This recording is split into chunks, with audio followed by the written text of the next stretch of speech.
This is Someone Like Me, the official podcast for End Slavery Tennessee. This show aims to empower survivors of domestic human trafficking by telling their stories. We also want to educate listeners on what's really happening in their own backyards. I'm your host, Leslie Eiler Thompson. In episode 3, Joan told us her story, which included a history of domestic violence and being trafficked by her husband. Today's myth-busting episode with Marissa Miciotto refers to this conversation, so be sure to listen to Joan's episode before continuing. Marissa is the statewide training specialist for the Sexual Assault Center. The SAC provides services for survivors of sexual violence in Middle Tennessee. One of those services is training, and this is where Marissa comes in. She works to train people who are caring for survivors of interpersonal violence. Marissa brings us a wealth of knowledge on how to recognize domestic violence and provides several resources for how you can help. So here's our conversation with Derry Smith, founder of End Slavery Tennessee, and Marissa Miciotto of the Sexual Assault Center. It's great to have you with us today. We connected a couple of years back, I think it was. You're a subject matter expert on the issue of intimate partner violence, and you were providing training on the topic, and we just wanted to explore ways to combine our expertise to educate others on the intersection of human trafficking and intimate partner violence. So you're doing training for the Sexual Assault Center, or SAC for short. Yes. SAC and End Slavery Tennessee have long had a really strong partnership. Would you please tell us just a bit about how the Sexual Assault Center partners with End Slavery Tennessee? So the Sexual Assault Center, one thing we do is provide weekly therapy for End Slavery Tennessee's clients. Mm-hmm. So for those that you are serving, we also serve through clinical work. Along with that, our case management and advocacy teams work collaboratively as needed to best serve our clients as well. Yes, it's been a great partnership. And I will say that we actually have a therapist from the Sexual Assault Center in-house at our care center. Yes. I imagine that many people were surprised when they listened to Joan tell her story to learn that her husband was her trafficker. Your work's given you a depth of understanding about situations like Joan's where human trafficking and domestic violence are closely intertwined.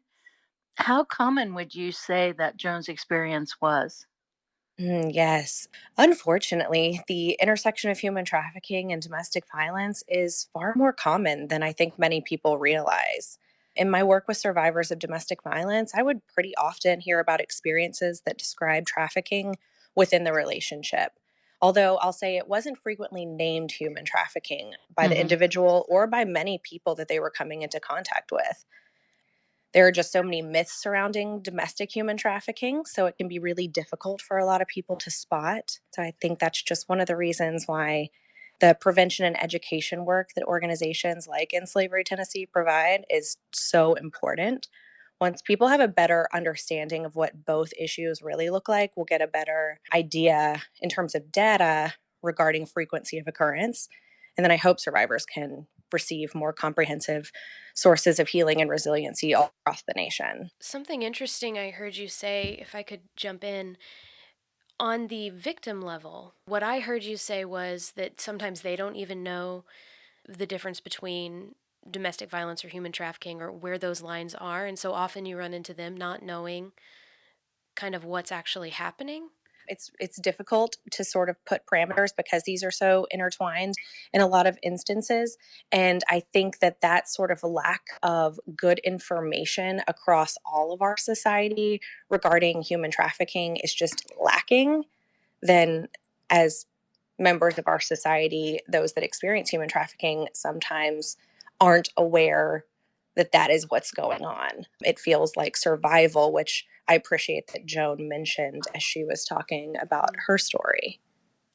I couldn't agree more. I would say that probably pretty close to 100% of the survivors of human trafficking who come to End Slavery Tennessee don't recognize themselves or label themselves as human trafficking victims. It takes some time for them to be able to step back from the situation and really see it for what it was. And I'll also say that we often find this situation where a trafficker marries one of his victims or has children with them, and that just becomes a powerful source of control. Why don't you just talk to us a little bit about the ways that intimate partner violence and human trafficking intersect? I'm really glad that we're discussing this because domestic violence and human trafficking do not occur in silos. So, intimate partner violence is really any pattern of behaviors that's used by one intimate partner to control another. And this often includes tactics like psychological abuse, including manipulation or intimidation, physical abuse, sexual violence, financial abuse, and isolation. And a big part of this intersection is this central component for both human trafficking and domestic violence, which is power and control. The power and control tactics are at the core of both human trafficking and domestic violence. They both incorporate this cycle of violence and trauma. So, I highly recommend that anybody listening go check out a resource which is known as the Power and Control Wheel. There are separate power and control wheels created for domestic violence and human trafficking to talk about the ways in which power and control are utilized in these situations. So if you look at each of them, if you look at them side by side, you'll really see so many of the ways in which these overlapped. So, what does that look like practically? Well, I've talked to a number of folks who are experiencing abuse in their romantic partnership. And then one day, like Joan, they were coerced or forced into sex or labor for money or goods. And like Joan said, it often is feeling like just survival at that time. And then, as Derry was mentioning, when working with folks that have experienced trafficking, a number of times they'll identify their trafficker as an intimate partner or a boyfriend. That is intimate partner or domestic violence. I think that leads to a question that I know I hear a lot, and I'm sure you do too, about domestic violence or about intimate partner violence. Why don't they just leave? I know I hear that a lot, and most of the folks that I've worked with that are survivors have heard that many times throughout their relationships. And it's just so much more complex than that. There are so many obstacles that lead to why folks can't just leave. It can be incredibly dangerous at times. In fact, we know in domestic violence that the majority of homicides are occurring when someone is trying to leave or has just left. Hmm. So I think that's a massive consideration. I also think there are considerations like children and financial abuse. Financial abuse is not frequently talked about, and it's such a big part of both domestic violence and human trafficking, and certainly all of the folks that are experiencing this intersectionality. And talk a little bit more about financial abuse in terms of how would you define that? What are some specific instances? I just think once you start going down that path, you start realizing, oh my, I don't think any of us would find it easy to just pick up and leave. I think for many people, financial abuse, well, for all folks that are experiencing financial abuse within domestic violence, it is the use of finances and resources to control the partner, the other partner. And so it becomes part of that cycle of abuse, and it becomes a huge piece of that manipulation. And it is often held over someone's head, access to those resources or finances, in order to keep them there. Yeah. I think that becomes complicated with any individual who's just trying to survive in society at all. I think it is also very complicated if you're a person perhaps who has children to support. Yeah. That is certainly a consideration.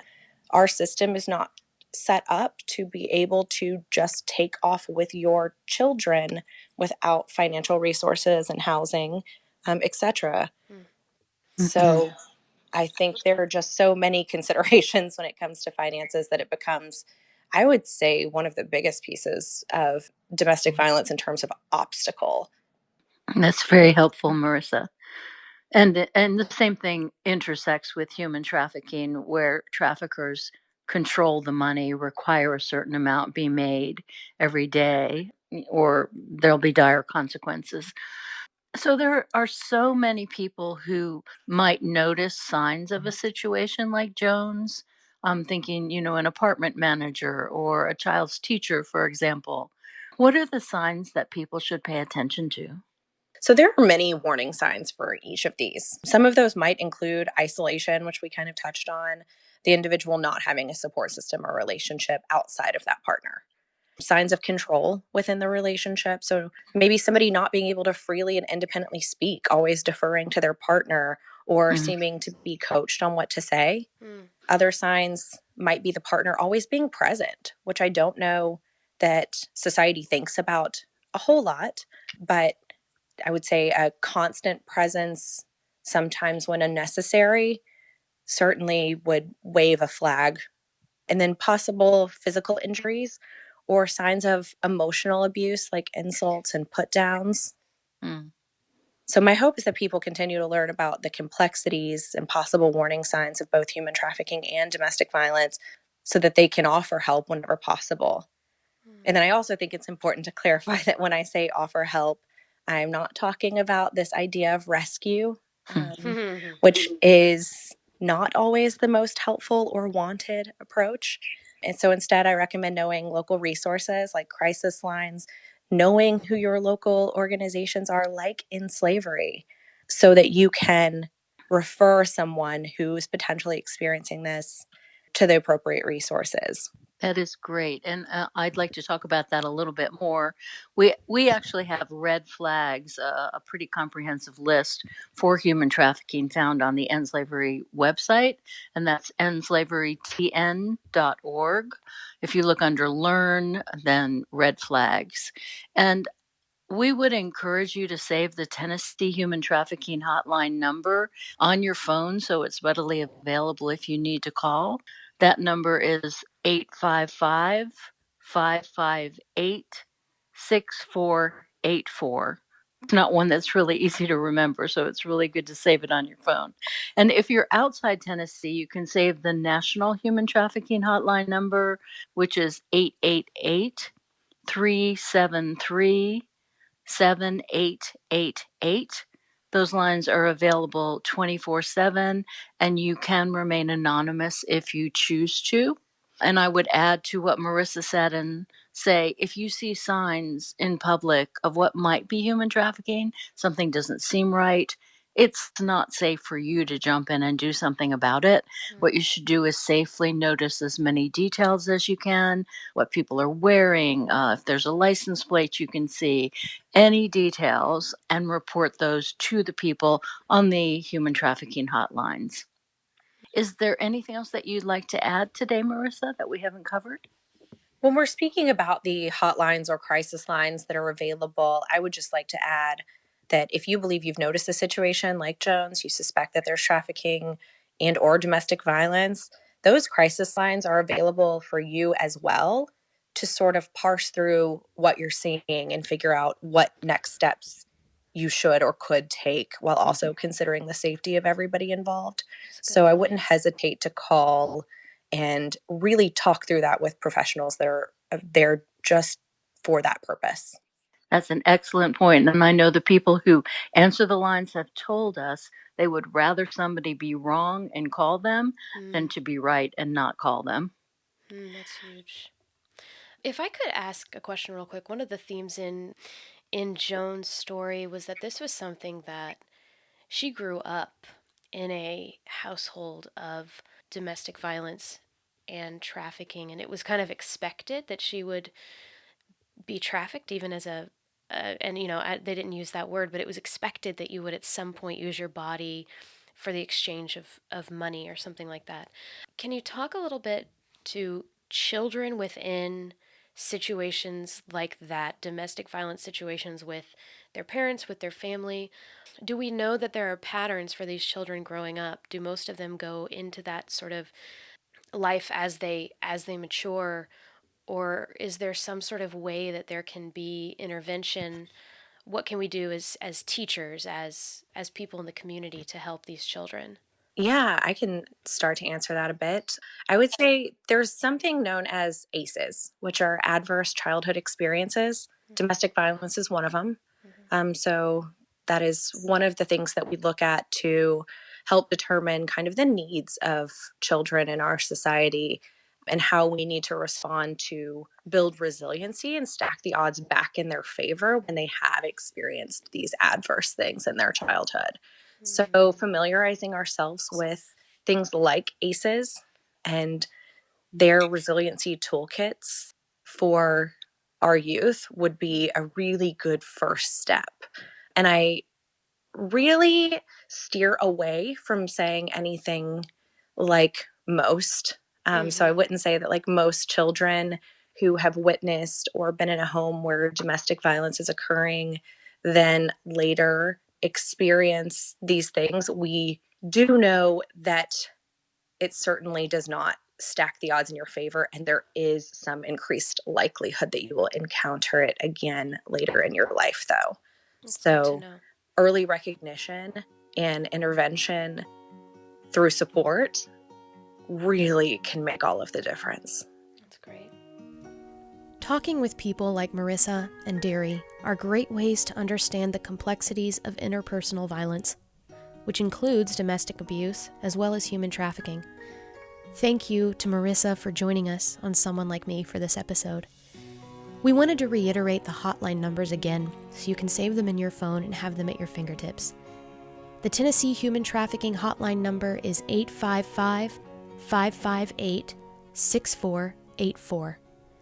If you're outside Tennessee, the National Human Trafficking Hotline number is 888-373-7888. Those lines are available 24/7, and you can remain anonymous if you choose to. There were a number of items referenced in this conversation, like the power and control wheel and the list of red flags. Those will be made available at someonelikemepodcast.com in the show notes for this episode. These are essential resources to understanding this important and complex issue.